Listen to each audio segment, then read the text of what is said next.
بسم اللہ الرحمن الرحیم. آج کا جو ہمارا ٹاپک ہے ٹھیک ہے جس میں ہم بات کریں گے مسئلہ کشمیر اور پاکستان.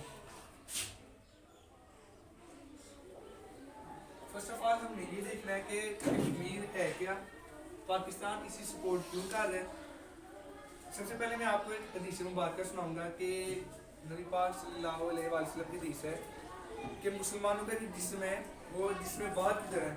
مسلمان جو سارے ہیں وہ جسم واحد کی طرح ہے کہ اگر جسم کے کسی بھی ایک حصے کو تکلیف ہوتی ہے تو مطلب یہ ہے کہ پورے جسم کو تکلیف ہوتی ہے. ٹھیک ہے, اس حدیث کو مد نظر رکھتے ہوئے آج ہم اپنا لیکچر مکمل کریں گے. مسئلہ کشمیر, یہاں پر کشمیر جو تھا جب آزاد ریاستیں ہوئی ہیں, ایک پاکستان کے نام سے ریاست, ایک انڈیا کے نام سے, ٹھیک ہے جی. تو کشمیر کا جو حکمران تھا وہ ہندو مہاراجا تھا, ٹھیک ہے جی.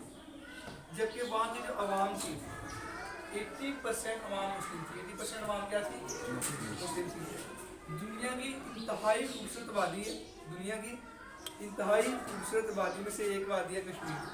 اور جو 5 دریا پاکستان میں بہتے ہیں, ٹھیک ہے, 5 دریا جو انڈیا اور پاکستان میں جاتے ہیں وہ سارے کشمیر سے نکلتے ہیں. اس وجہ سے کشمیر کی امپورٹنس ڈبل ہو جاتی ہے.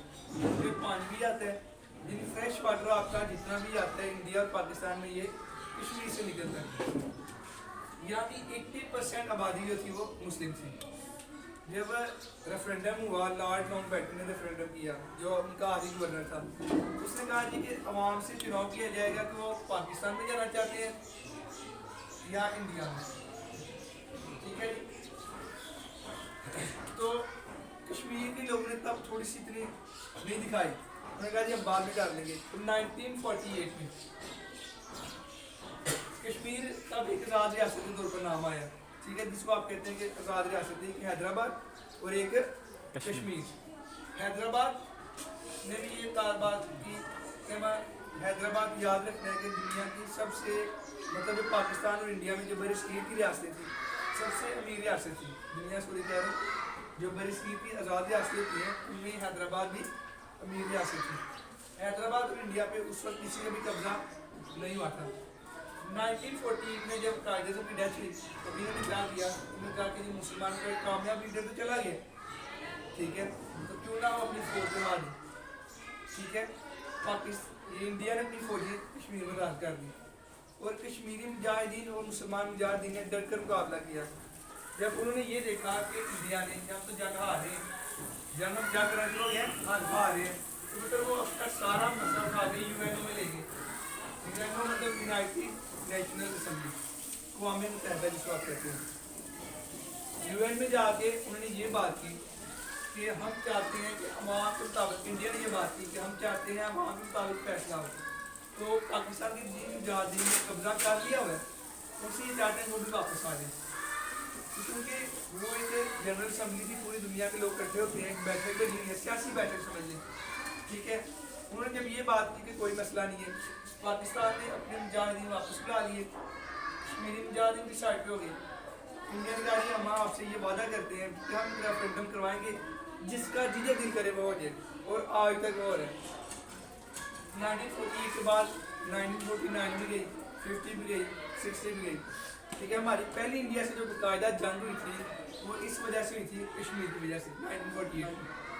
ٹھیک ہے, جس میں میجر محمد طفیل رحمت اللہ علیہ شہید ہوئے. ٹھیک ہے, اس کے بعد اب دوسری جنگ ہوتی ہے 1965 میں. کب ہوتی ہے؟ 1965 میں, جب وہ رات کے اندھیرے میں حملہ کرتے ہیں. اسی دن میں یہ تھا کہ یہ پاکستانی عوام سوئی ہوئی ہے, میں رات کو حملہ کروں گا تو میں جیت جاؤں گا. لیکن وجہ اور حقیقت پیچھے یہی تھی کہ وجہ اور حقیقت پیچھے سے کشمیر تھی. ٹھیک ہے جی, کیا وجہ تھی؟ کشمیر تھی. اچھا جی, پاکستانی مجاہدین نے بس کو جواب دیا اور بیٹا کہتے ہیں دوسری جنگ عظیم کے بعد, یعنی ایک جنگ ایسی تھی جو پوری دنیا کے درمیان لڑی گئی. دوسری جنگ عظیم کے بعد ٹینکوں کا سب سے بڑا حملہ کیا انہوں نے. ٹھیک ہے جی, چونڈا کے مقام پر سب سے بڑا حملہ کیا. اب مجاہدین نے کیا کیا, انہوں نے اپنے پیٹ پر بم باندھ دیے. انہوں نے کہا کہ اگر آج ہم نے قربانی نہ دی تو ہمارے آنے والے بچے بھی غلام ہو جائیں گے. یعنی انہوں نے اپنی نئی آنے والی نسل کے لیے قربانیاں دی. ٹھیک ہے, اپنے جسم کو بم باندھ کر اس سارے جو ٹینٹوں کا قبرستان بنا دیا اور پوری دنیا کو برقع حیرت میں ڈال دیا. آپ یہ حساب لگا لیں کہ وہ ہم سے 7 گنا کم از کم 7 گنا بڑی فوج ہے, 7 گنا, ٹھیک ہے جی.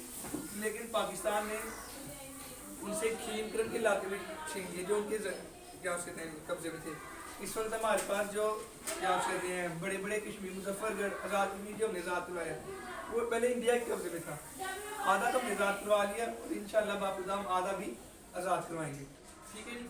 ابھی تک یو این میں جب بات ہوتی ہے, قراردادیں پاس ہوتی ہیں, تو جناب انڈیا بس یہ کہتے ہیں کہ ہم اس کا مسئلہ حل کروائیں گے, عوام سے پوچھیں گے, لیکن عوام یہی چاہتی ہے, مطلب یہ جھوٹے دعوے ثابت کرتے ہیں. یہ مسئلہ کشمیر ہے سر آپ کا, ٹھیک ہے.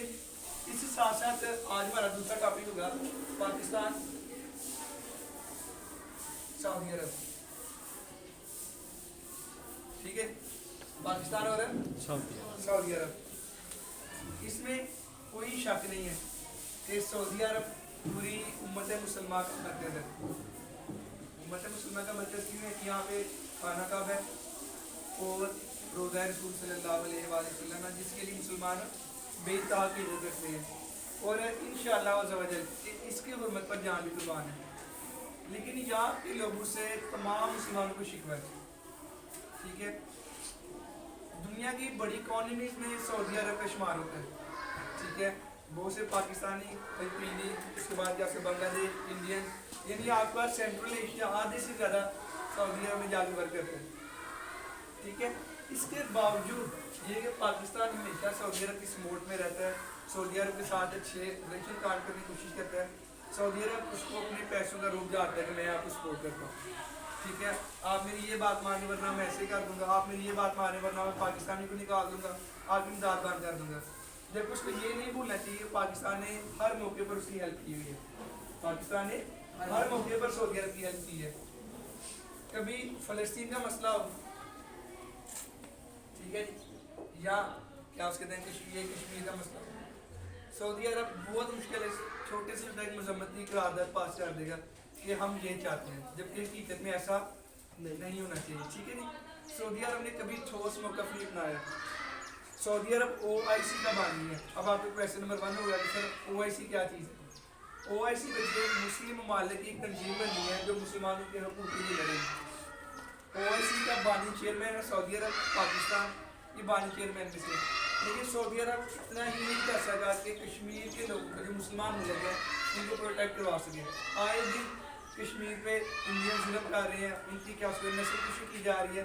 وہ کوشش کرتے ہیں کہ جناب کم سے کم کیا اس کہتے ہیں یہ عورتیں اپنی پروٹیکشن کر سکیں, ٹھیک ہے. وہ جب مرضی عصمت دری کر لیتے ہیں, لیکن سعودی عرب نے مجھ سے کبھی بات نہیں کی. جبکہ مسلمان ان سے اتنی لامحال محبت کرتے ہیں کہ جب کہتے ہیں کہ اگر سعودی عرب پر حملہ ہوا تو سعودی عرب پر نہیں بلکہ پاکستان پر حملہ تصور کیا جائے گا, ٹھیک ہے جی. تو دوسرے نمبر پہ ہے جی سعودی عرب یہ. لیکن اس کے باوجود یہ کہ سعودی عرب نے کئی موقع پر ہماری امداد کی ہے, لیکن امداد اس چکر میں کی گئی ہے کہ ہمیں مزید اپنے نیچے کرنے کے لیے. امداد کے بچے 2 طریقے ہوتے ہیں. ایک ہوتا ہے کہ آپ کسی کی ہیلپ کرتے ہیں اللہ کو آسمان جانتے ہیں کہ چلیے یار ہمیں اس کا اللہ دے گا. ایک ہوتا ہے کہ یار میں اس کی ہیلپ کروں گا تو یہ میرے نیچے ہمیشہ رہے گا. تو سعودی عرب نے جتنی پاکستان کی ہیلپ کی ہے وہ اس وجہ سے کہ پاکستان کل کو میرے آگے سر نہ اٹھا سکے.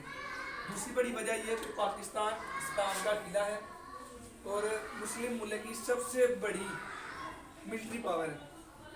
مسلم ممالک کی سب سے بڑی ملٹری پاور ہے.